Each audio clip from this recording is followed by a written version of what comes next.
Awesome. Good evening, everybody. Getting seated. Welcome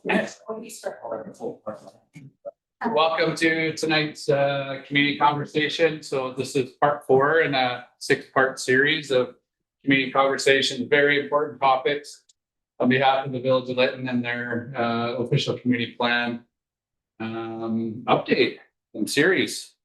And so the topic here tonight is food security and agriculture, which is has a huge significance in our community.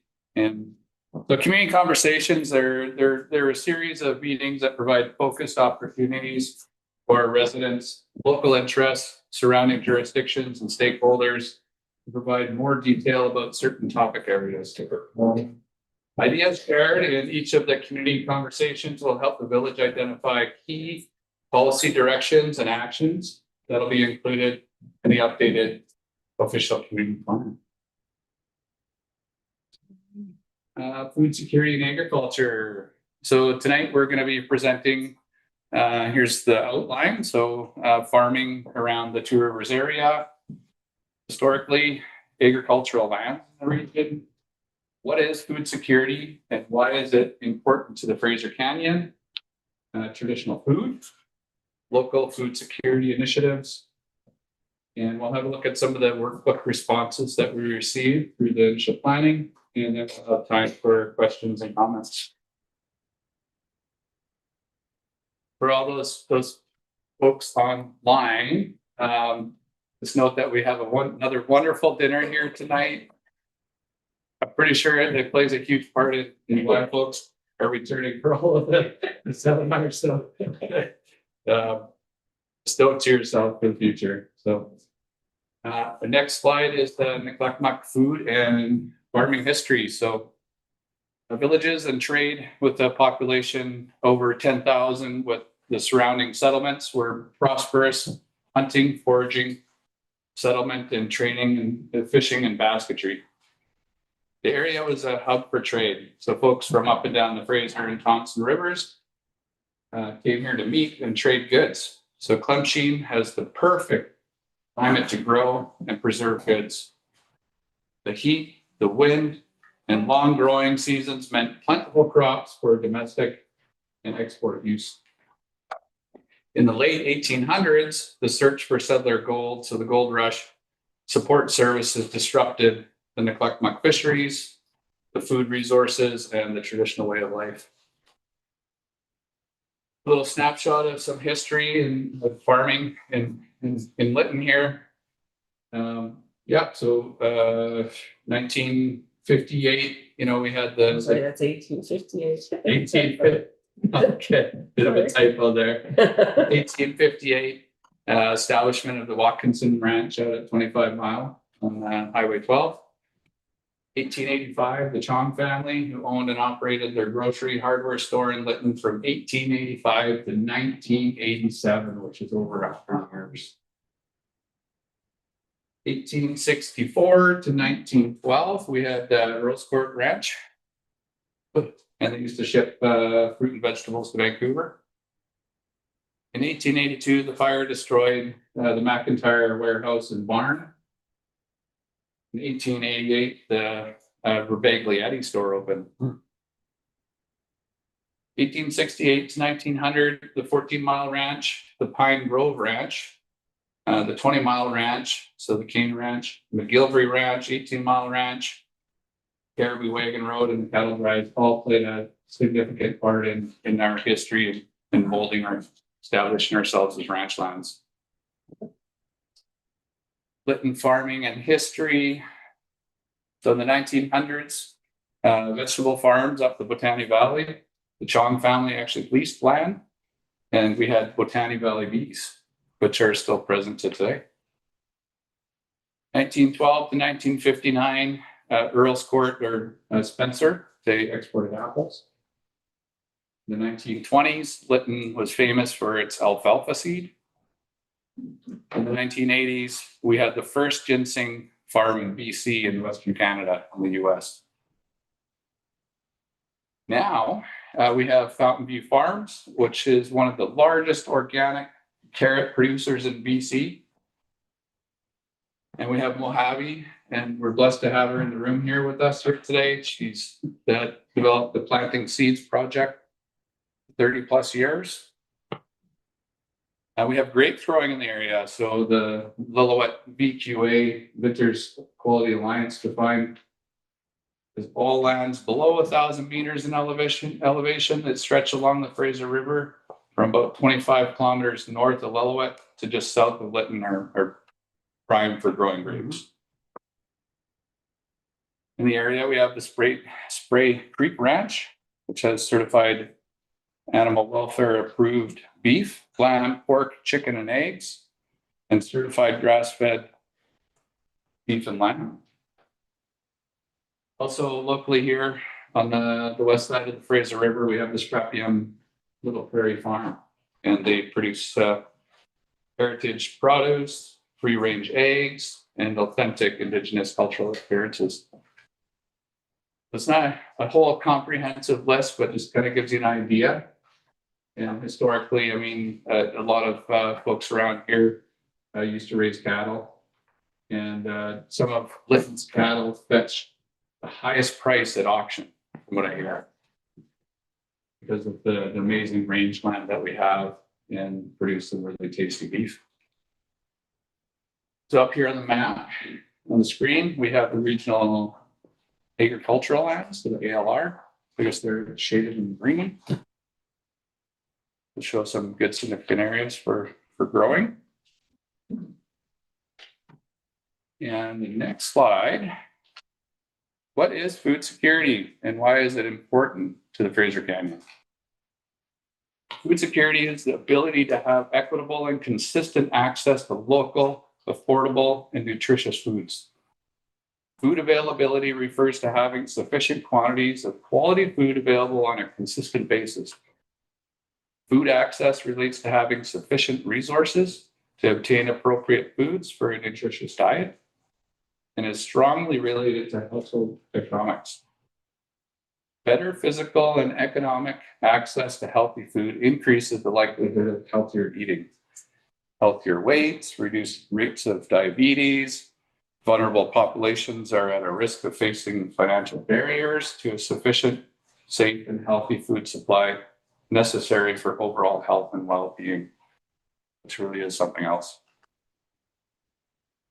And for the next slide, we've actually got a bit of a subject matter expert in the room. I'd like to pass the baton over to Maggie. So, hi everyone. I'm Meg. I don't know if I introduced myself to everybody in the room, but my name is Maggie Fox, the new planning assistant for the Lytton. So I'll come scoot up to you. But it's like Jason. I am still completing my undergrad and then my final semester down in Burnaby at SFU. But I'm in urban planning, but I've done some research work on food systems planning in specific, and it's kind of one of my favorite things to talk about. So I'm really, really excited to share this with you today. So yeah, I'm just going to be covering a few slides here. To start off, I wanted to touch on what specifically food security has to do with a circular food economy. So if you see this little diagram, you don't have to read it all, but it's essentially taking a circular or perspective to how to look at food security. So circular food economy is focusing mainly on reducing waste. So how you can take food that you have and stretch it or use it for other means when you're done using it. So for example, when you harvest vegetables, if you're done making something with those vegetables, once you have the food scraps, you either can compost it or you can freeze it to make vegetable stock, things like that. And then after that is done, you can then put it onto a new use. So in larger quantities, you can put towards things like biofuels or use it for compost or fertilizer. And just having this kind of perspective for the way that you look at food waste really does matter, even in small communities like Lytton, because it can make a big change for how the community itself looks at food security.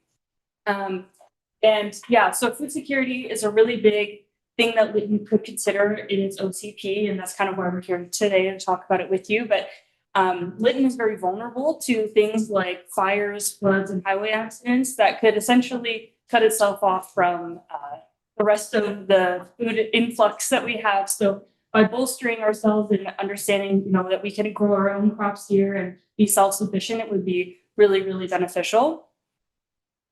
Get to the next slide. Yeah, so this is a little bit more of an explanation of the ways that Lytton is vulnerable to these things.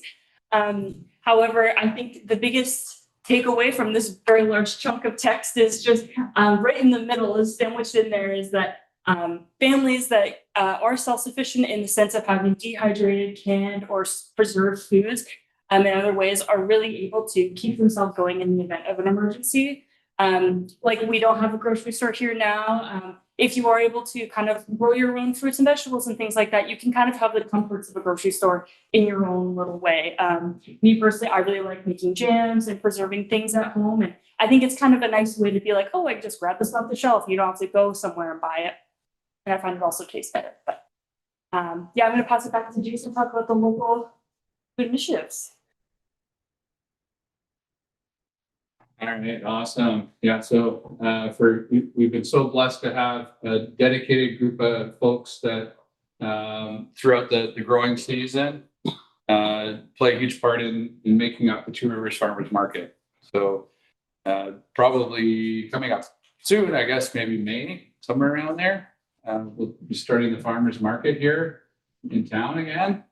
And yeah, so I mean, up to a dozen or more folks come out and bring their produce and their homemade value-added goods to make accessible for the community. So huge initiative and asset for our community, and primarily, and even after post the fire, there was still a huge portion of our community that was still residing in the Lytton area. And there were some of those community gardens and whatnot that were actually providing produce for the relief centers that were supplying, giving access to food for the people. Essentially, we had nothing here in Lytton. So hands up to all those individuals who spend hours, tirelessly days, really refining their processes and getting good quality food out to the community. The First Nation has been working for probably close to a decade on an initiative called the Yucca Food Hub. And so it's sort of pivoted and moved over the years, but happy to say that we do have a facility that is under construction right now. 10,000 square foot facility, 5,000 square foot for food processing, and 5,000 square feet for retail. So what we're hoping is that when farmers and growers, producers in the area have excess food, then they can take it to the food hub and get it processed and make it available to the community over long term. So really good initiative. A lot of people in the background trying to make that happen. And yeah, so that's really the food hub. It's there to help revitalize, the Nicklackmuck lifestyle, strengthen local food security, create good paying jobs, and strengthen solidarity among our members. So working together. Next slide, we'll talk a bit about the Scuppa Food Security Center. It helps the community reconnect with its culture and allows the sharing of traditional food practices in a sustainable way. Nearby First Nation communities, including Boothroyd, Lytton, and Oregon Jack, benefit from the centers as well, which allows hosting of traditional and community-based events, gatherings, and community workshops. The Kanaka Bar Band has been proactive in a lot of ways, and they've completed a community food assessment with recommendations embracing community-based food systems. Kanaka has made significant progress on ending dependency on the grocery store. And Kanaka's surplus meats, fruits, and vegetables are also available to the region at their new community center. Just opened the night of the fire.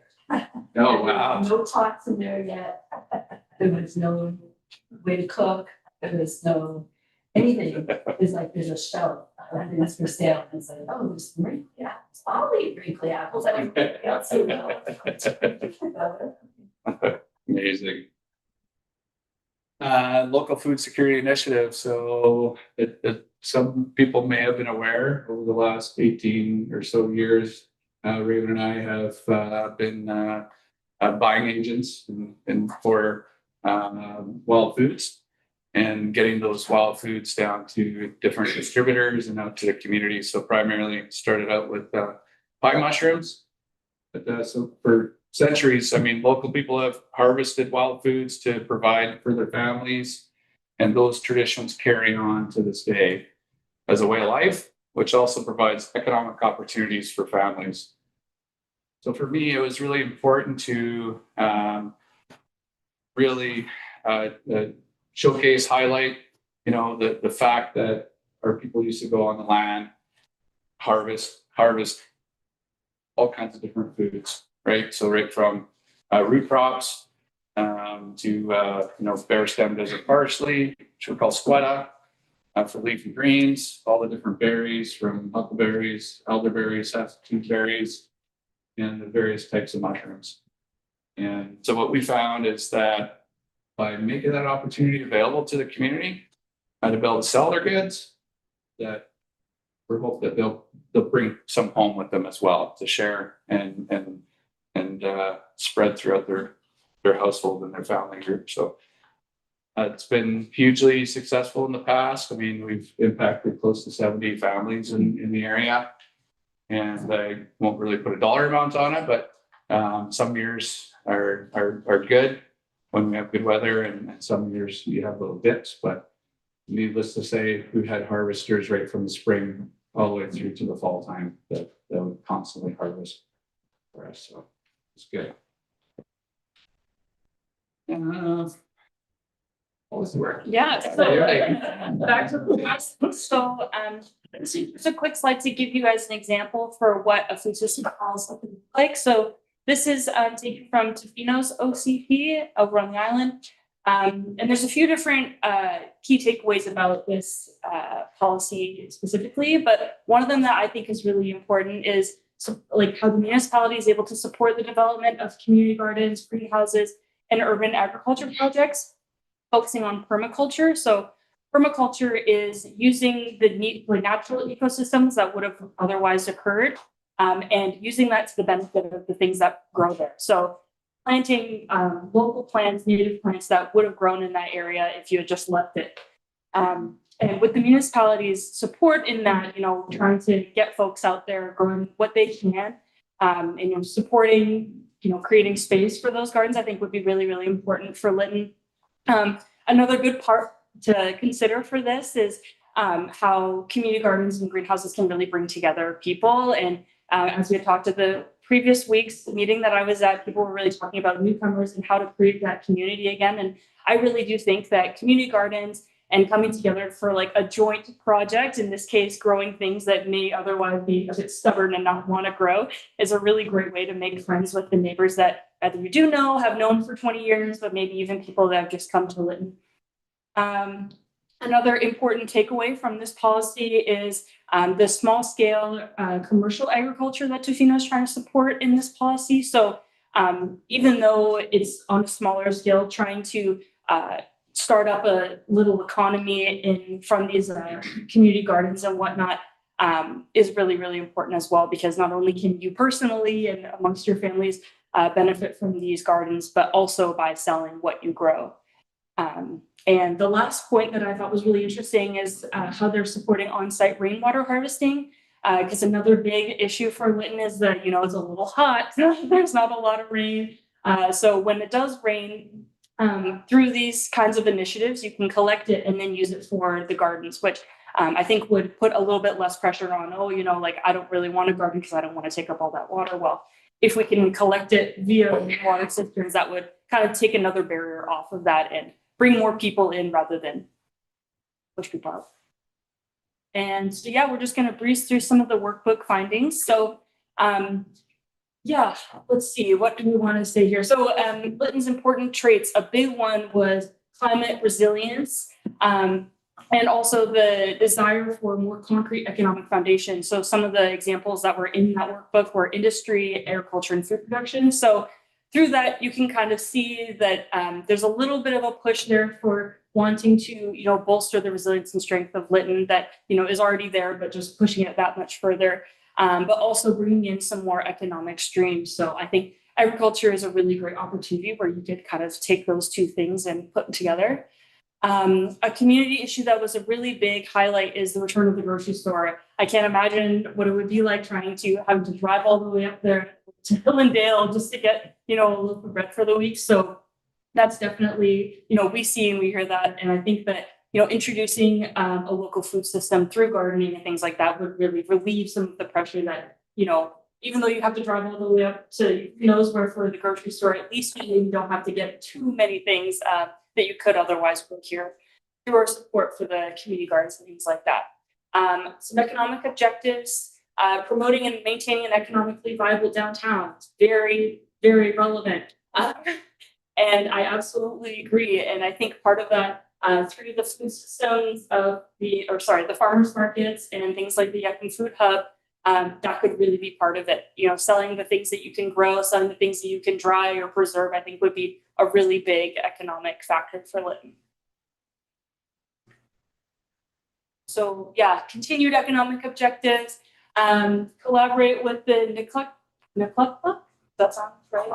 Okay. That was the first try, guys. We're gonna get there. I do apologize. I'll work on it at home, make sure I get the pronunciation right for the next one. But yeah, collaborating with them and making sure there's economic development issues for everybody is really, really big. And again, through the traditional foods and potential other like economic drivers through foods, like, teaching classes of how to dry, or like wind dry salmon was a big thing that we were talking about once. And things like that could be big economic drivers. Nurture, creative and innovative local business investment.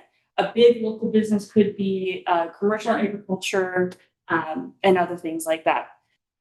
Social objectives, some really highly relevant parts here. We're preserving and enhancing aspects of life in Lytton that contribute to its character and atmosphere.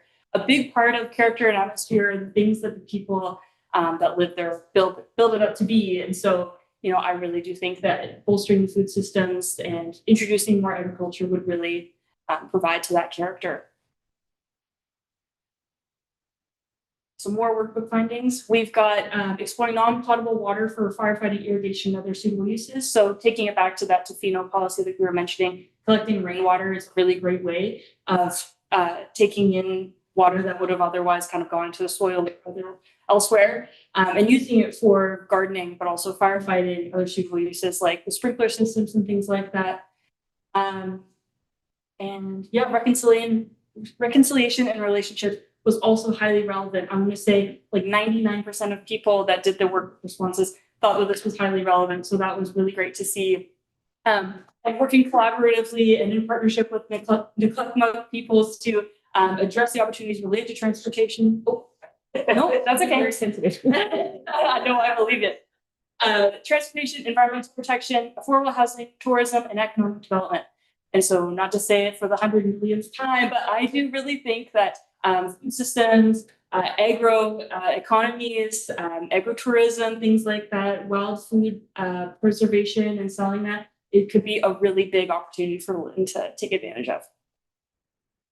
So yeah, and that's about it. So we then have some conversational questions that we can go over together. So I don't know, Jason, do you maybe want to read something I could be the scribe? We could read that way. Oh. So the first conversation starter we have is, should Lytton plan for more food security? If yes, how should this be done? What is important and what is the potential?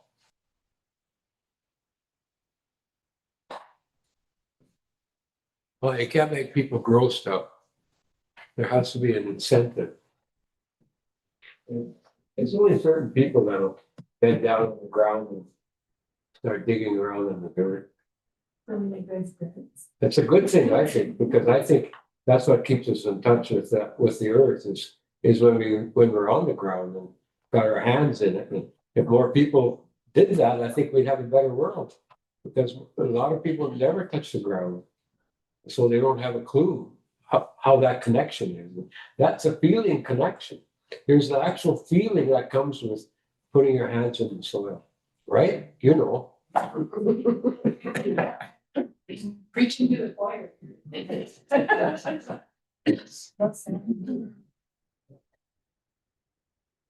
Jason, you got a question? So, when you're talking about, could this be in the form of grant money for people starting at orchards and things like that? You know, Well. Yeah, so I think grants are like a really great way to start that up for sure. I don't know if there's anything readily available at the moment for the village, but it is definitely a really great initiative. And I think it's proven to be really useful in other municipalities as well. Like places like Delta, I think have a really, really big community garden space that they have down there. And I think one of the main drivers for why it's so popular is like subsidizing the crap out of it essentially and trying to bring in as many people as they can. What is that? Microphone. Yeah. I did that yesterday too. now, years ago, I was a community chip. Growing wine.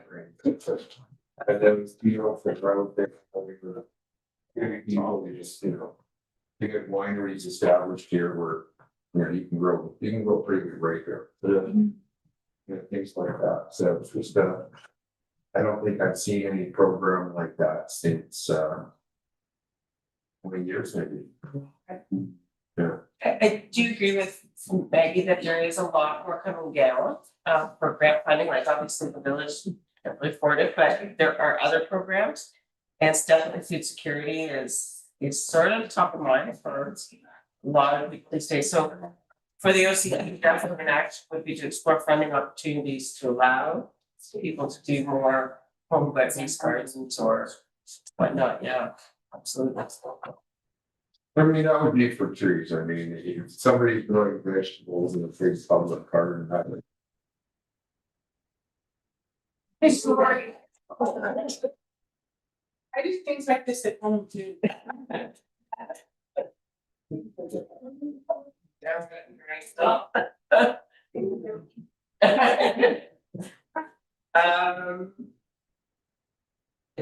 Is it safe to talk? Yeah, I think so. We wanted to get our farm status back about 5 years ago.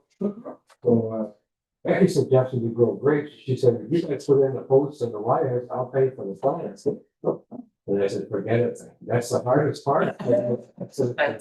So Irene and I decided to go hazelnuts. So we bought 100 hazelnut trees, planted them, and then the Lytton fire got the water line burned up. And we couldn't water them. So we had the farm status for a year and then we lost it. And those plants are still it's been 5 years and we're supposed to be harvesting hazelnuts. So I don't know what it is. Is it too hot for it? Cause I know they do a lot of hazelnuts around Carson in that area, is that right? Jim Hawkins, yeah, there's. I got hazelnuts, they grow real. Probably for foods. But they have done legacy. And a while. Yeah, I don't think we don't have like whatever the blight is. They got just. Should be able to go, maybe steep on water. Time to replant. Well, I had a drip system. That's all the leaves, they all look really dry. It's not So I tore up all this drip system and I put in overhead. Yeah. But just a sprinkler. And they do the better. But still, that was only a year. Let's see what happened with that. You can't hear me? Hey, you guys can't hear me? Just in case, yeah, I mean, it's more for the people online. Oh, okay. Yeah. The people at home that didn't get the dinner can't hear you guys, so. The mic is here and unless it is working with Jason, but if it doesn't work, they have to come a little closer. So tons of. I was so scared, I took to read the right. Agriculture is only a part of the whole, the planet, the environment, and the agriculture is a part of that. And if you extend agriculture into include the environment and the planet, I think that's a necessary connection that we need to have, you know, because it's there's a lot of pollution and stuff in the world. Is it working here? Very close to the mic. Somebody else.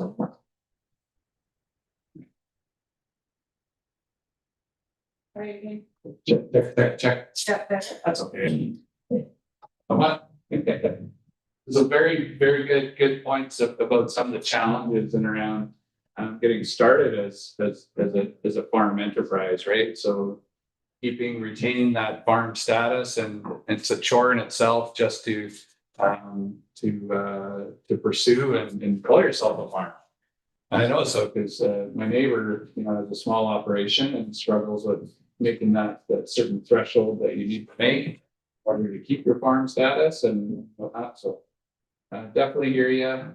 That's hurdle that people, you know, could potentially use some assistance in getting over. And I'm sure, you know, if we come together, then as a group, we could find ways to keep active and support farms. Periods. Any other comments on the first question? Can you repeat that question again, please? Yeah, so should Lytton plan for more food security? If yes, how should this be done? What is important? And what has potential? Whoop.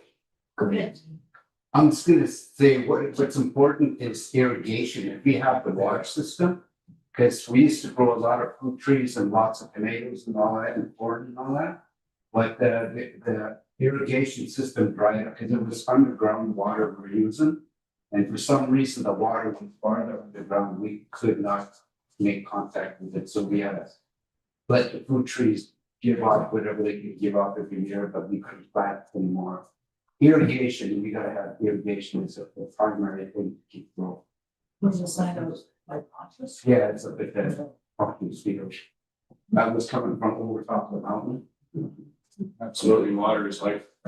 I'm just curious, you know, our community used to have lots of trees, and I've read a lot, you know, some communities say they're only gonna plant fruit trees, but they put trees into a new community. It has to be close for. Okay, but personally speaking, I've had fruit trees that had so much fruit that I actually cut them down on a huge apricot tree. It probably gave me half a ton, right? And it was just overwhelming. So I don't know what the balance is. Do we want fruit trees within a community? And so like, you know, of course it'll make a mess, but almost every tree drops something. But is it a way to make it available to the masses? It would require some management.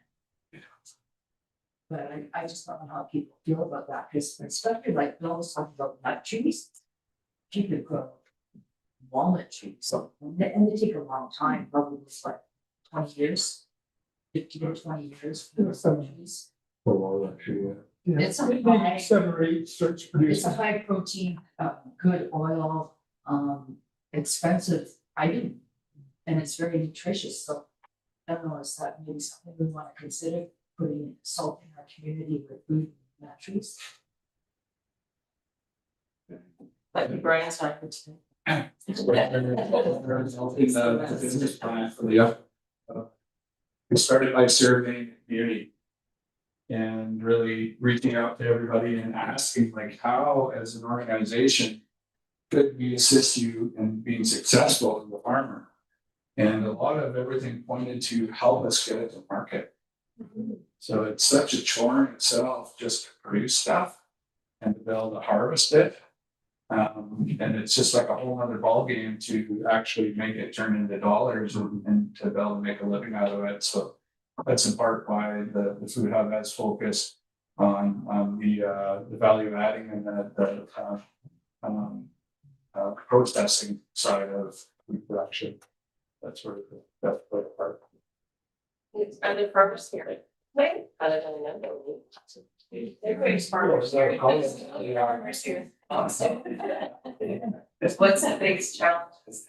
Bears, That's that's the biggest challenge, bears. Pick it and then having to get rid of it after, it's like, it's out. You know, they all put up trees, but nobody's actually hate to the. It's like the neighbors, they have cherry trees like crazy, and they try to sell it, and then they can't even sell it, and they're telling people just come pick it, and nobody's picking it, so everything just falls to the ground. So.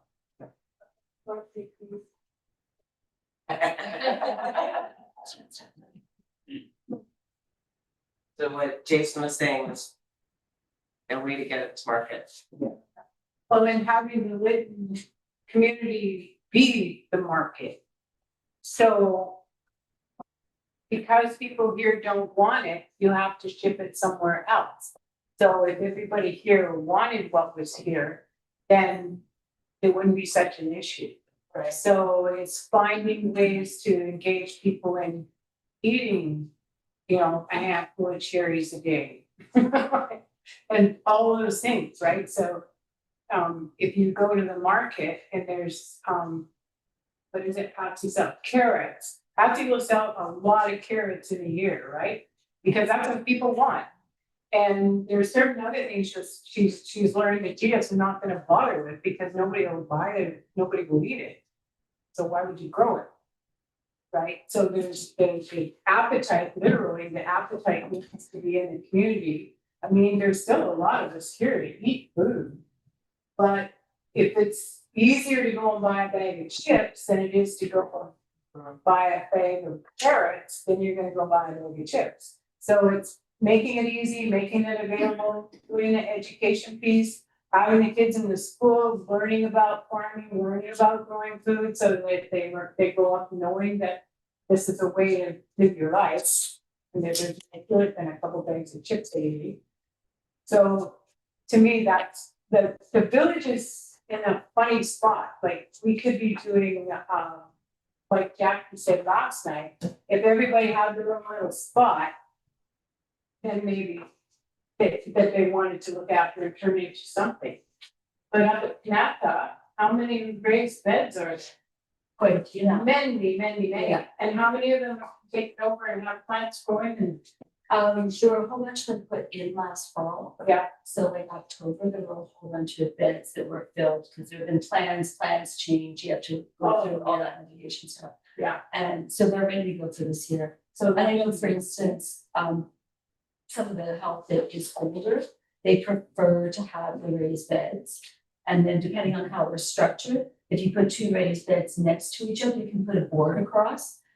Nikisha was having it the width so that she was able to put her walker between. So you can either sit down or you can use it as your harvest basket and just push it along and easily get it. So all the different ways of laying things out that make it easier for various parts of the population to use these are easy.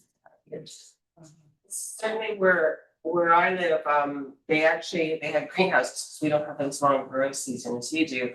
But they heated the beds, they tested the soil. I just showed up, so it was a great way for me to appear and learn. So I was able to learn, so someone else made sure my soil was okay. But they also showed me how to test it, so when I did eventually go on my own, I could do it. I have to say, still not a very green thumb, but it was a teaching opportunity, the greenhouse, right, for there, or the raised beds, yeah. There's lots to, as we said, lots to learn. Is there still talk about having a greenhouse or a wall being created for the addition of a greenhouse at a later time for the hub? For the village hub? As council, I don't think it's not. And just put it on the table. Okay. Yeah, I was really tough on Denise the day I met Kathy saying, okay, well, if there's no budget, I get that. There's not a budget for what we're dreaming in that moment. That doesn't mean it won't happen in the future. So on that hub, if the south wall is built in such a way that water is not going to be an issue touching it, and that things can be attached to the roof, and I don't know the engineering on that. But if it's looked at in that perspective by the engineer, so that that can be added on later, if it's not going to be in the plan now. That's a good How do you idea. feel about that? That's a really good idea. I think, just off the side of the building. People love to go through those things and look at the plants and the flowers especially. It'd be great. Yeah. And there's also, you know, the whole question of landscaping around the, particularly on the riverside. So that's still not a decision. I think.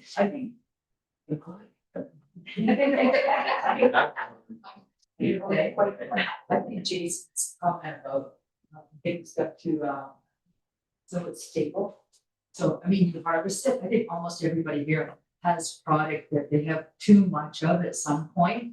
And it doesn't matter how much we eat within the community, if we could dry it or jam it or can it and have it, some sort of certification, you know, I would hope organic. I think most of us are leaning in that direction. We've got a market just south of us, or we've got people that will come in at a later time and buy it if it's something they can take home and put on their shelf till the middle of winter, like apricot jam. I grew up farming, so I never had apricot jam, but I have to tell you, every time I open it up in January, it's like it tastes the summer, right? It's just such a unique flavor and so, you know, the big tree I cut down, unfortunately, could have given us like probably half a ton of apricots, but I know there's lots of people, almost everybody around this table probably has extra apricots. So I don't know if it's a cooperative or somewhere where people can just not sell small amounts of extra product. And you wouldn't get top dollar, but it's better than putting it in the compost maybe. And as time goes on, if the product gains reputation, then it could be in high demand. The other thing about co-ops, I belonged to a food co-op when I lived in Montreal for a very short time. And I'm thinking, this is not growing, but food security. I was thinking, I really long for the day where I belong to a food co-op, because if you remember, you got a certain percentage off. Anybody could walk in and buy from the store. But if you remember, you got 15% less. If you were a working member, you paid like 30%. And by being a working member, it meant you spent 10 hours a month or something in the store. So it helped offset the cost of running the store. But I'm looking at organic greens and beans, and you know, this is just my personal feed. There's so much glyphosate in those key food ingredients that are high protein and relatively inexpensive. Beans, greens, if we could find a supplier and have food co-op and bring in those things we can't produce, like grains. We'd also have a venue where we could sell our excess, either to the person coming to town for a visit or in person. Like you said, the lobby, if you dream big, you can make things happen, but it takes a lot of dedication. But I think there's enough extra food floating around this community that we all could see that dried apples or dried cherries. Like I tried tons of cherries, just one cherry at a time, right? If you had a machine into it. But it's excellent in salads. You can develop a habit where instead of dried cranberries, you've got dried cherries in your salad over a bunch of, you know, that'd be great. Sorry, I'll shut it down. Absolutely, all good points, and you know, I synthesize with my neighbor as well, so we have over 40 fruit trees on our property, and it's a huge undertaking to caretake for those, and when you all the amount of hours we spend pruning and watering and harvesting. And unfortunately, you know, you have to be up with times as well, like trends, market trends for different varieties of fruit. And you know, because our tree, majority cherries, and they're all like a mid-size red cherry. Everybody wants the big and purple, right? They want big, juicy, right? And so But we thought outside of the box, so we're harvesting, we have stuff essentially, rot in the cooler because we can't move it. So we started steam juicing. Yeah. Just used stovetop, we bought stainless steel steam juicers. And we jar them right out of the juicer. And we found that we'd use 1,000 pounds of cherries in juice form, right? We'd either just drink it as straight as juice, or we'd make a syrup, a pancake syrup out of it. Like we haven't bought pancake store-bought syrup for years because this is what we use. And the add-on to that is you just manage your cherry fruit fly by doing that. Yep. You're keeping the space clean. So much you have to-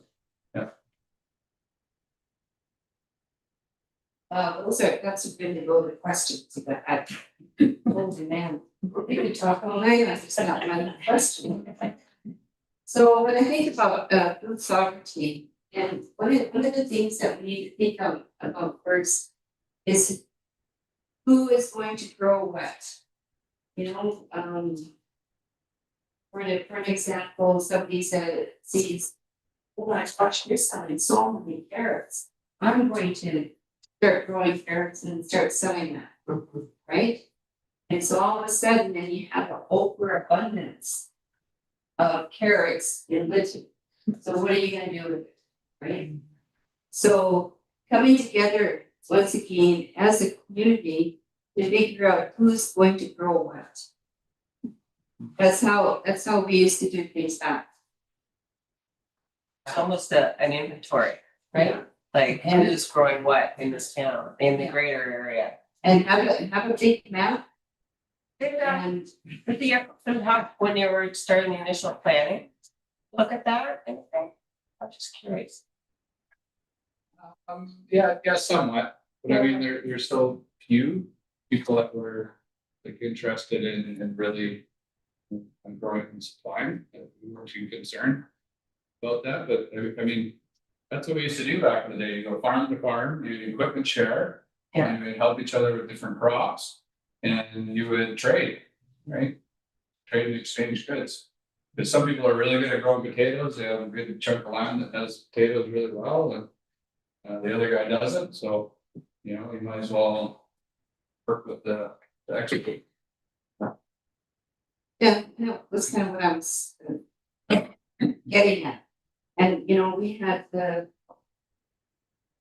Annex farm up in West Side that grew into beans, right? And it's my brother bought a bag at one time and he gave them all to us, little jars for Christmas. And had it all wrapped in gold and everything. So it was really cute, but so just do that inventory at the beginning and educating people on the marketing portion of I used to manage a art gallery in Dallas. And people would come in wanting to sell their books and things like that. And so I would ask them, how much are you selling them for in wholesale? And they'd look around and they'd see a pair of boxes set at $60. And so they come and they go, oh, $60 each. Don't really understanding that wholesale. So I had to do a lot of education around the wholesale prices and things like that. So it's not going to, it's not going to happen overnight. But I think that when we start putting that plan in place, then things are going to really happen. I'll have to look at it, but Community Futures and the Central Interior First Nations has this incredible resource book. I was going to print it off, but it's 65 pages long. And it talks about what they've done and how they've done it up in Tecumseh. It's amazing. So, so why reinvent the wheel? And anyway, I'll stop there.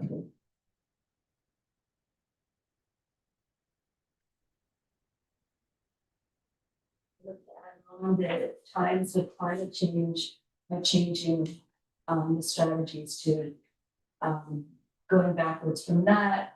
When I had carrots and I was at the market with Patsy with carrots, I'd be standing there with my bucket of carrots still there and hers were sold out, and I said, Patsy, wants more carrots on the table? And she'd say, sure, and they'd be gone. I'd say, wants more carrots on the table? And so that's how we did it, because when I lost the corner for the market and it was looking different, then nobody seemed to find me in the market the same way. So that worked. So I think that will lead me into, as seed growers in conference calls, we've been talking about when we commit to growing a crop that's going to a certain source. At this point, there's been so much crop failure that we're starting to double up. And a couple of people will take the job of growing that contract to make sure it actually happens. Like, for instance, one story was that they went into the center of the cornfield and they chose one cob to taste. And they looked at it, they smelled it, they tasted it, everything was great about that cob. It was the only cob in like an acre or more of corn that had fully formed. And they were led right to it as the one that they were going to check. So those kinds of things are happening. The variables that are going on are different. So I think there's going to be some sort of balance between less people growing the same crop and diversifying more, and making sure we've got our asses covered. Because carrots are going to be an important crop for us. Most of our vegetables will be, and most of our fruits are, and our grains is bringing up, and that would be like Fieldstone has lots of grains. So if we wanted to do bulk and get them here, that would be one way. But I think we just have to really follow our intuitions and values, because we're not gonna know what's coming that year. Well, on the cost of seed, anyone that's looked at a seed catalog this year, it's like, oh my God, a seed is worth 30 cents, some of them 50 cents a seed. A small little seed. I remember going to Mary Ballard and saying, Mary, I paid 50 cents a seed for Legend tomato. It's late blight resistant. I don't get late blight. I don't get late blight resistant. And it's like, I said, is it still late blight resistant? But we're growing for resiliency. We torture our plants here. They get tortured with wind, they get tortured with heat. Last time over 40 degrees 3 different times for 3 weeks. That's a lot of heat. Nobody else has stuff like that going on around them except for the other hotspots, right? But that's not quote normal.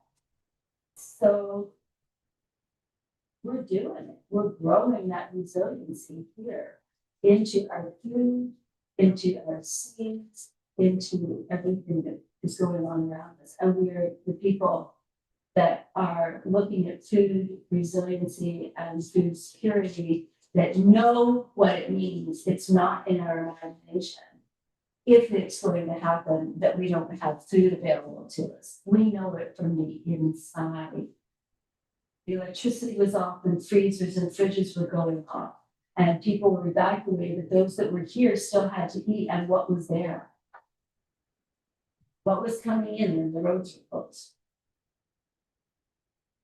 So we know it. I guess I got kind of a, I don't know, survivalist or pioneer or whatever mentality, because I don't feel comfortable if I don't have like 3 or 4 months worth of grains or noodles or whatever in my cupboard, right? And so the fire, the main things we missed when the fire hit was dairy and eggs and things like cheese. But there were we had vegetables and meat and dried beans and whatever. And I just want to jump on like Environment Canada 20 years ago or whatever, when you're talking about climate crisis or whatever.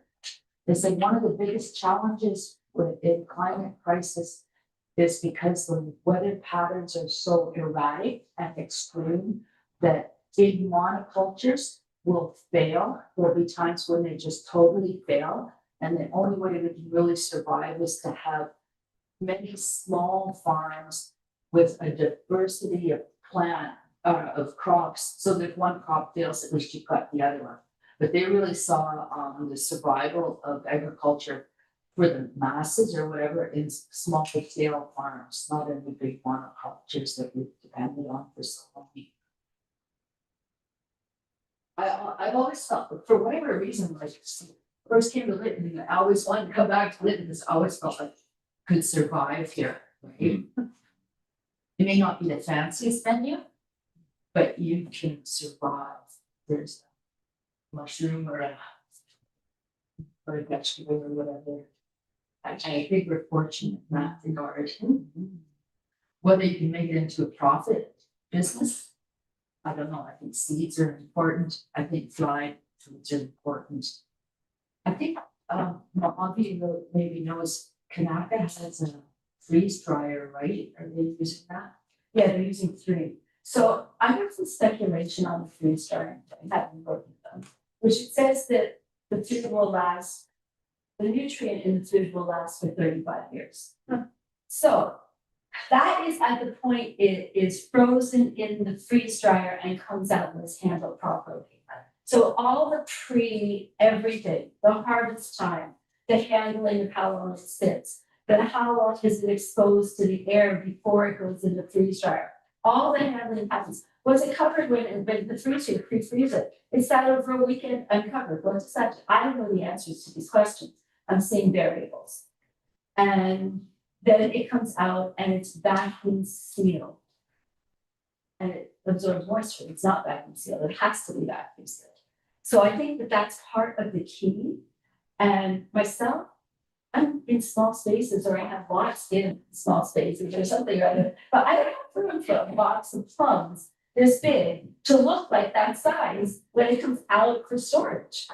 I'll fill a sea can with food. Like, how do we do this? So I was really happy when I saw Erin the other day taking what was basically a box of plums that were dry and pouring them into a gallon jar. So I said, we need a vacuum sealer for the science jar we're going to use for that. Because if you remember the days when it was like 30 below and you walk and see your neighbors and everybody's got the cherries outside re-drying and freezing because they've all got worms in it. So it was whoever this is the one that's happening. But the freeze drying will get rid of that, and the vacuum sealing also for dehydrating. And we use one of those things that sits on top of the jar and you push the button and it sucks out the oxygen. Those creatures can't live in the oxygen, the eggs can't hatch in oxygen. So if you just reseal it after use, you've got that part the same with those 2 processes. So the only part of our integrity we sacrifice is the plastic part, right? For the vacuum sealing? Yeah. But you can use glass jars. Oh, you can? And then you can just use the vacuum sealer on the top. You've got choices of how you want to do that. Yeah. So the freeze drying, I just find is really interesting. It takes a lot of power to do it. And I imagine that has an expense behind it, which I don't know what that looks like. I didn't see the sales going by. And the machines are very expensive. Amazing technology, and so once we only see those freeze drying machines in universities and whatnot, in industrial size, and we're starting to see them come down into a market that's accessible for community members and whatnot, and if you save your pennies and dimes, you can buy like $2,000 machine now. Yeah, small is cheaper. Yeah, it's a bit of a dream for us to evolve freeze drying. Oh, you don't have them? No. I heard from that I could do a little bit not at all the bands, so I guess not. Yeah. I'm just gonna go back to that gardening. I remember one time I did a garden and it was a huge garden. It's all today, it's all I planted because I found my little tomato plant raised of it. So I actually put it in the ground because we had gravity feed water. I let the water run on it 24 hours a day, and they were beefsteak tomatoes, and they were huge, like monsters. And it was a garden of like 80 to 90 plants, and as they were getting ripe, and I'm thinking, there's no way I'm going to use all that. So I put it on the bulletin board. That's when everyone down here, and I put on I said the tomatoes will be ready from this time to this time. I couldn't believe the amount of people that came out with the tomatoes and you picked them. And I charged them 10 cents a pound. just because somebody's picking them. And I said, I'm not gonna let them go to waste. And most of them went to the restaurants because it was so big for their burgers. And they bought most of it. And anybody that wanted to do camp, they came and did their own picking. I pretty much with less that people came to pick it because it was way over my limit. But it was just the way that it happened that way. I just went overboard on buying a little tiny little plants and didn't realize how much was in the tray. And I had to put them in the ground, so I did, and kept the water going. But it was a perfect way to get rid of them. And I got lucky that way. And they were well used up. Everybody used them that came and picked them. That's another good idea. If you got some overgrown fruit trees or something, and then there's, like you say, they're falling off the branches, or somebody can come and pick them that can use them. Yeah. Yeah, I had a similar story. Growing tomatoes when Irene was taking her nursing down in Surrey. We were staying in an apartment. And I would bring boxes of tomatoes down. And the kids would go up and down the hallway and they had customers. And those customers, they wanted those tomatoes. They just loved those tomatoes. People can tell the difference between store-bought and homegrown. Right away, you can tell the difference. Excellent.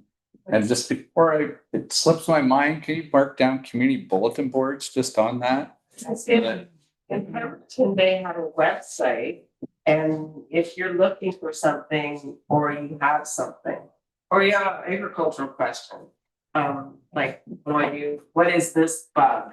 What does it mean? It's really handy. I don't know if there's anything like that here, but it sort of builds on you too. I just recall, to get messaging out in our community, we had 2 or 3 bulletin boards, and that's where you went to get the skinny, get the information, and see the opportunities. So it would be nice to see that.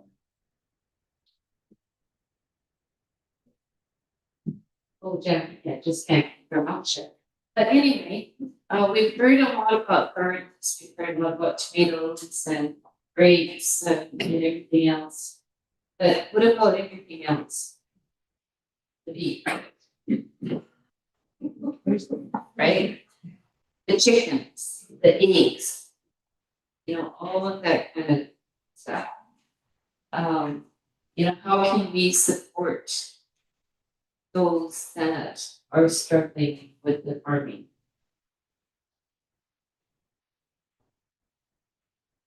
We can't forget about meat. It sort of comes back to that food security, right? Where you don't want that meat going down to the city, we want to consume it here. Absolutely. We've got a few more questions here. We can go on to the second one, which is, could agriculture be an economic driver? It just could be.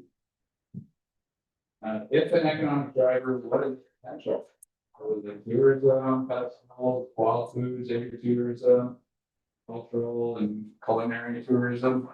I know agritourism is big nowadays to have supplement farms, to invite people up to your farm to let them sit on a tractor and buy $20 apple. Or stay in a small cabin for your, those types. But I do know, we have a producer in the room here as well, which is a huge component of farming and agriculture. And, we've talked a lot about actually producing food itself, but what feeds our food and how important that is. And if they're willing to talk about a few of the challenges and whatnot, and how as a community we could support that industry as well, I'd love to hear. Yeah.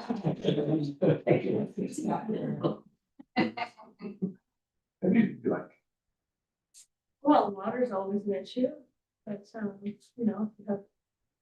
understanding neighbors who share that resource, it's always workable, but it's always What's need to keep in mind, sure. But the beef thing, stacks and beef on that, I've thought about that a lot, and that's just beautiful concept. But it's that much more infrastructure and just go through two major forest fires. You know, it's a bit of the fun of it, but you know, so we try that. And yes, cattle to feed up that valley, that's for sure. I have to say approach some of the bands and also sometimes school works out, but more than likely somebody that does the ordering has a couple pages from Gordon's. They don't have a lot of time. So I don't, they'll just say order, say so many boxes of apples. And I know those are pretty pricey too, and I know there's apples like everywhere around here. So, you know, that's all money going out of our community, you know, and I know a lot of people just like to go to Desert Hills, whatever, and buy everything there. While they're driving past food that's here, available for sale, and spending money and to go do that, so it just, it's not a lot of local community survivor, you know, supporting the local people. Yes. So that's a problem. Yeah. You almost have to start with the kids. Yeah. Show them what they've done. We actually at the school, we did have a garden program. And they weren't allowed to water anymore, so they had to stop. Yeah. So that's another issue. Yeah, water speed. Yeah, we're still fighting off from having the atmospheric rivers from 5 years ago. And that's a big problem. There doesn't seem to be any hope for that.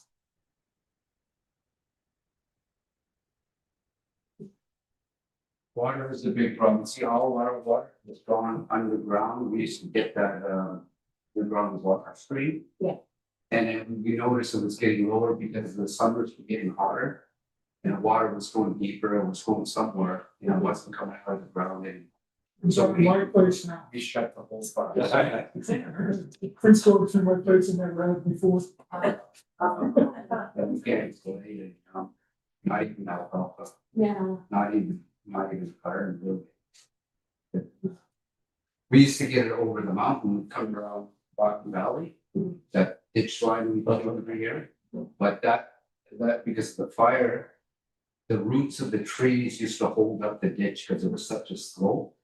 When the trees got burned, the roots died and then the whole ditch just slipped away in lengths, like the whole length of this building. With just a side hill that we kind of. If it'll ever get fixed, I don't know, but that's how our water kind of really disappeared. The ditch line is gone. Irrigation is very important. And water rights too, you have to have the water rights. And FN has first water rights everywhere. Which is good. But you can always get second water rights. And it also depends on how many foot acres they give you. And they measure that, they put a little bobber in the water stream and they time it. And they can figure out how many acre feet you're using. So if you're using too much, they can cut you back. Just gonna summarize what I think I heard people saying here, because we're all over that. But as far as the village is concerned, like, we're all across the river, up Tanny, we're all over the place, but when the village itself isn't a home of gardens, it's not a place of a whole bunch of food producing gardens. So how can the village assist in agriculture to me, it sounds like, yeah, I don't know how the village can support the people that have the initiative to do it themselves. And over the long term, I think that's the key question for all of us, is, well, old people for farming. It's not a lot of young people farming. What do you say, young people farming? Because I missed it, it's so loud. I can, it's hard to get that, to help you on your farm, right? Do the work that needs to be done. So there is a thing there, like, it's a, the agritourism and the cultural agriculture, those are really, really good ideas, for someone that has the energy to take it on and do it. I was thinking there's something you can do cultural mapping, but here you could do agricultural mapping, sort of drawing on what Jackie was saying, that so that people know, you know, what's out there. Just awareness and sort of headline that we're the village is the center, but like everyone goes by the bulletin board and it's like, oh wow, cherries, ooh. Well, I think Bernie's got tons of cherries, so I'm gonna go and go pick some cherries. I will say that as someone that lives in the mountains here, I come down here every year and buy my tomatoes and then I can them because there's nothing like them. Like, so I think that they're also in an urban area. Maybe that is it. You have a weekend, a harvest weekend, and you come down and there's 3 farms that will, you know, an opportunity. And then I did like, you know, what will the hub do? It will have a commercial kitchen. What will that, is that an option? You know, Yeah, definitely, you know, as a village community, the whole co-op concept is feeling, providing venue for people to come together and sort of help each other up and support each other whichever way they can. We should get the farms thriving. Yeah. It's hard for anybody to put in a 1/4 acre bean, produce like maybe $80 worth of beans, but I spent like $8,000 per acre. Yeah. Yeah, I'm a bean grower guy.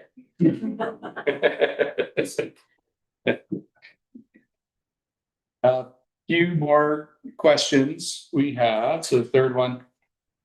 What food security agriculture policy are important for the OCP? I was just thinking, and having talked to me a little bit yesterday after the session about what happened when the fire happened. And it is great, all the surrounding communities seem to be doing something about food security, but I don't think villages. So that's, I'll throw that out there. Does that mean the village residents are gonna go build the other communities and knock on the door and say, do you have some wrinkly apples? But I think to be a responsible municipality, we should be. I'm not sure we're completely empty. And I'm not really sure how the food bank works. Right. But I know the food bank has been hosted within the community. The people involved in it are from the community and the surrounding community. The village is the one that receives the donation from CP, KG, or whatever they're called these days. So I'm not sure, That's sort of something that's happening right now and. it has been a long time. But I'm not sure how it's coordinated. I think the food bank also accesses the coupon program for the farmers market. I think that's really important. I guess a couple of questions, though. I think that some of the beef producers or animal producers or whatever run into is just the Board of Health and the delay in having product processed. Last time I talked to you, I think it was 6 months in advance or something really crazy, right? Used to be here, yeah, to get your animals processed, yeah, it takes a long time. So, And if we got into some drying, freeze and making juice, maybe the village has a role to play in helping. Address those. Health laws or facilitate. Getting through that level of bureaucracy. To get it on the great market. It's okay if you just sell it to your paper.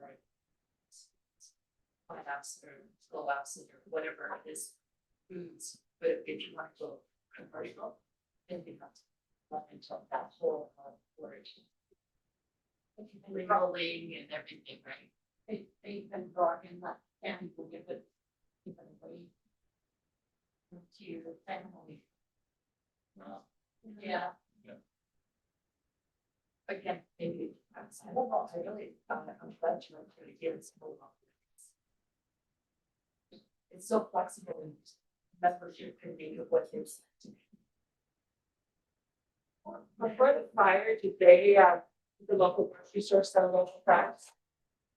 A lot of small towns, grocery stores, even though they're part of the chain, they would provide. Kenny sold a bill, Pardon? Kenny sold a bill, he used to get it from Spencer's Bridge. Right, up at Penny's. Kenny sold it, I think AG has policy against it. Yeah. Peter Chong used to do all the time, Peter Chong would trade. Agents for whatever you need, baking soda or whatever you needed, right? Things good. So it could be, you're saying it could be an AG policy or something. I think that's still, Yeah. I think they're not allowed to, so Right. it's fine. Because they're obviously, they don't buy carrots, they won't get carrots at Christmas, yeah. We ran into that with a lot of our distributors for wild foods. So that I've worked for probably just about every wild food company in Vancouver. And they had to follow the HACCP-based food collection system, right? So traceability, accountability, and they want to know cooler temperatures when you open it. And even as far as knowing where your food has been sourced from. So we had to come up with an elaborate coding system that the harvester only knows where he harvested, but through that lot, then we can specifically pin down where a crop was harvested, or a product was harvested from. So yeah, it can get very cumbersome, and just really exuberates the need to really apply some structure and have good solid systems in a community. But I think the benefits in the long run are going to be huge. And thankfully, the Yucca Food Hub we have planned to institute that has a based food collection system for that facility. So anything that hits a floor is treated professionally, and everything's traceable and accountable. I just want to repeat what Sheila Bowen said last week. And that is, whatever it is you plan, like a community garden, fruit trees, or all this cool ideas, there better be a way to look at it as part of the plan. Just anything that we do, if we got like, say we invest in a whole bunch of raised beds and put them here, there, and everywhere. You don't want 3 years down the road, somebody saying, boy, those are a big mess, aren't they? Look at that. Nobody ever looked after it. So just thinking it through to the end. So maybe it is organization that is the best way to start it, that's going to oversee things rather than, I know at the school, if you have the right teacher there and that teacher really wanted to do that project, you had that project for as long as that teacher was there. And one time it was a school garden and it was a greenhouse and it was great and it went well. And then as soon as the guy moved on and had a job somewhere else, well, guess what? You have a greenhouse. And that's it. That's all you got, because people are kind of the main drivers of these things. We can buy the bits and pieces and put them there.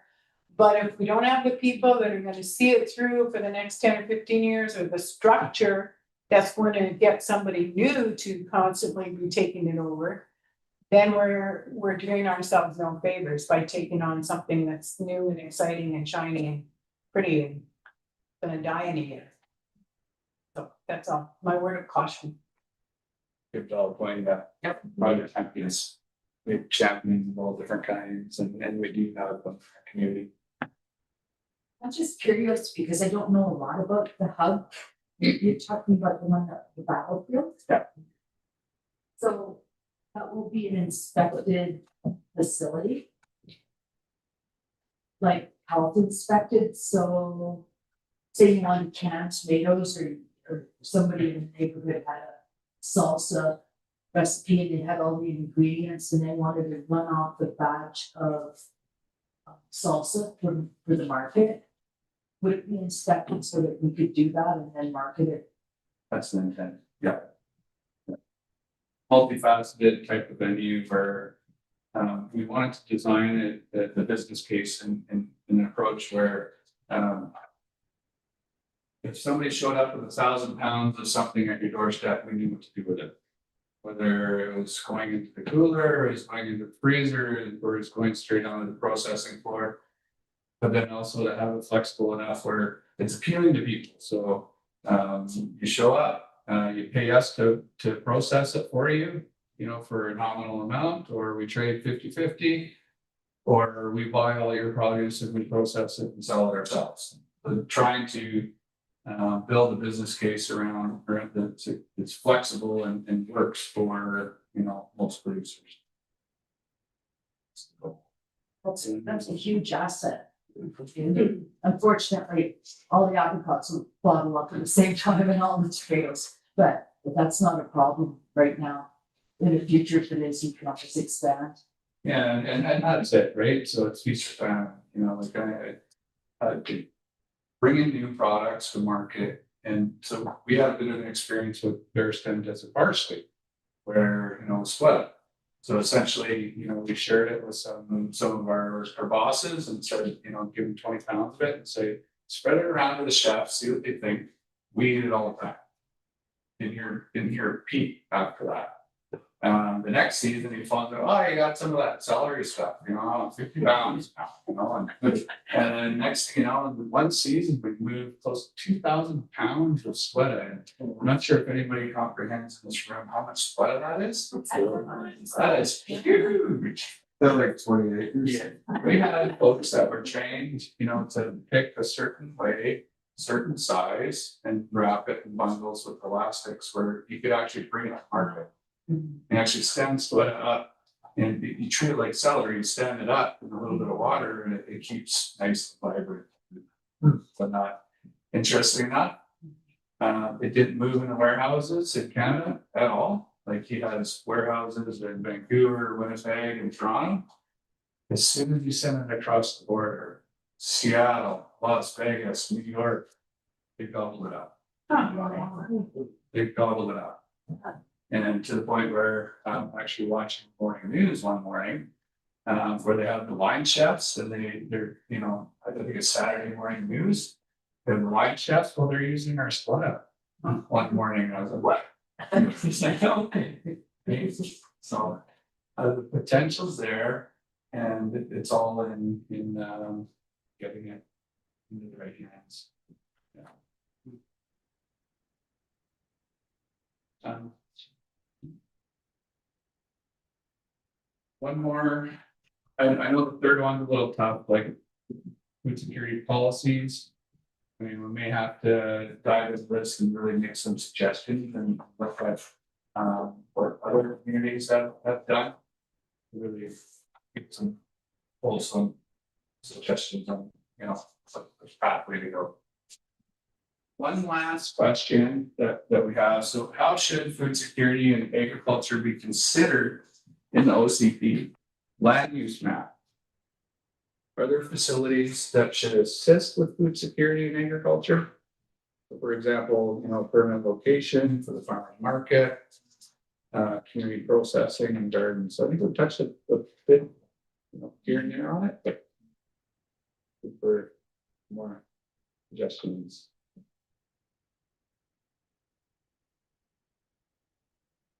Well, I've been wondering about those little tiny lots that the village has. It seemed like they're useless pieces of land. And right now, they're probably like a parking lot, so you wouldn't want to grow That's the challenge right now. You look up here and you go, oh my God, what work this is gonna take. And here's that into the hard, oh my God. But the side hill over here, there's some pieces of little bits and pieces, funny little things, like back in the day, the Italians and the Portuguese people that lived here have these little side hill gardens that they made, and so it's not an impossible thing to do. So to me, I would look at that kind of land and just see what is it zoned as now, the pieces below the CP rail and above the Main Street. And they're And built it- in municipal lots. Yeah, right, and maybe some of them are just empty lots too, but no one knows, I don't know. But just looking at those as potential garden spaces or food growing, like just to see if that is a zoning option, because they probably are unlikely to be building anything on them. But that I could see anyway, I can't imagine trying to build something there, it'd be pretty challenging.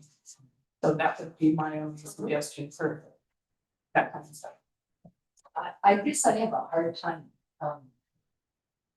thinking that we need to do that at this point, because I mean, every individual landowner. I mean, even the avid gardeners in the new community, I'll call it, are struggling to get topsoil and everything in, right? I think once we built a bit more, say if there's a seniors housing or an apartment complex where that group would benefit by a garden spot or a community spot, then I think, but right now I have a difficult time because there's so much still missing. It's hard to know. I would say before the fire, I would say the majority of the property owners within the village had backyard gardens, right? I mean, those are seasonal, of course, right? But a lot of them would freeze things and can and whatever. I don't know. What comes to mind to me is grocery store, right? Making sure that, well, if you do encourage, well, any kind of business, but any kind of food business. Okay, one thing. When we used to have the farmer's market outside the village office on 4th Street. Something that now that we're building something brand new and it's gonna more or less be out in front of the hub kind of thing. Mhm. That would not plug-ins. I remember there were guys fighting, like pushing each other up against the wall, fighting over a plug-in and links to, the breakers were always low, cause But yeah, give them plenty of power. I mean, it's just like a 1-day event during the week kind of thing, and it's kind of where it starts when people drive to town and they see that there's a farmer's market. So. But I just remember that's all.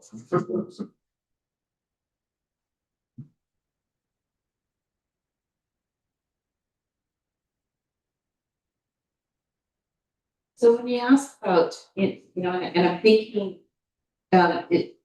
this is coming from the village, right? So how can the village be proactive in supporting the farmers, the gardeners?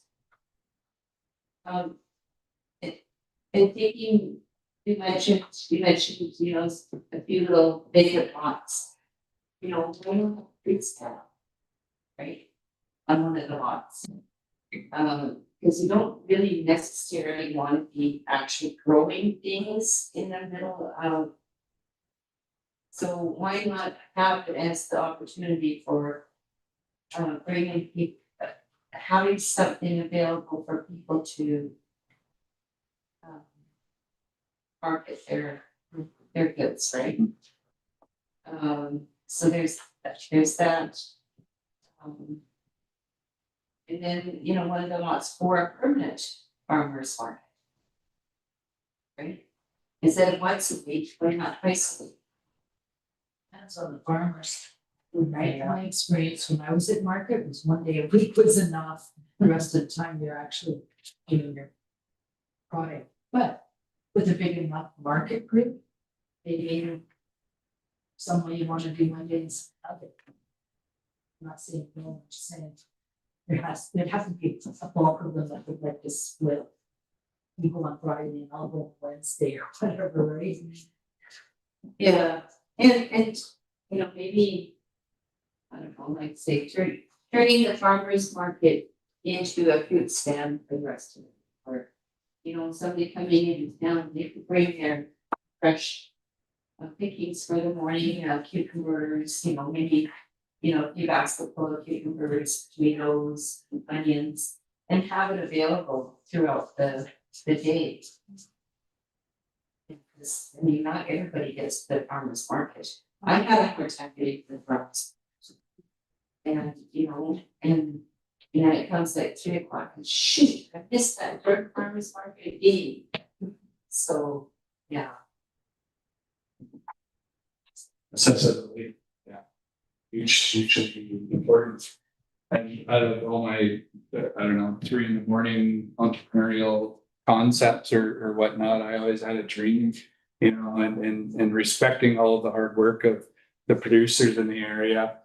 You know, I dreamt about having an area in town, a marketplace.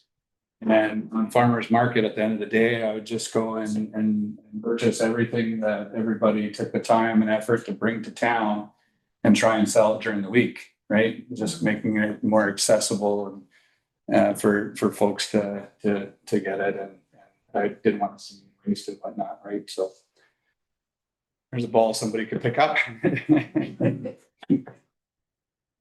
We're getting on, quarter to 7.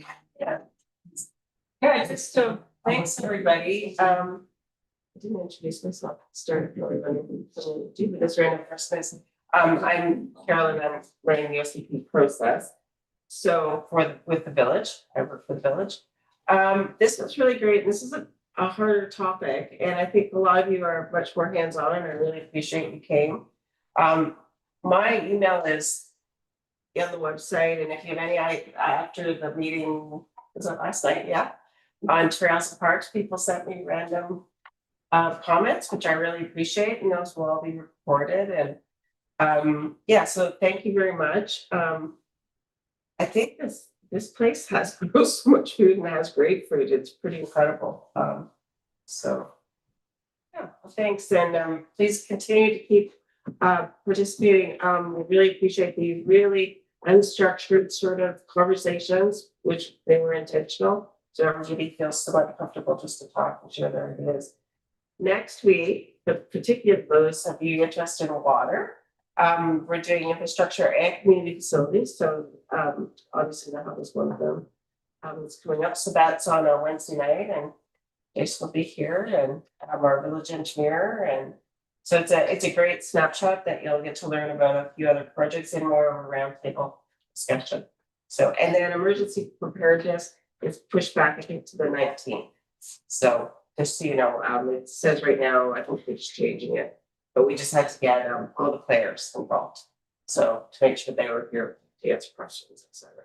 Yeah, but I really appreciate everybody's time. It's like, we're all hardworking farmers, so awesome. Lots of food. Yeah. Leftovers, so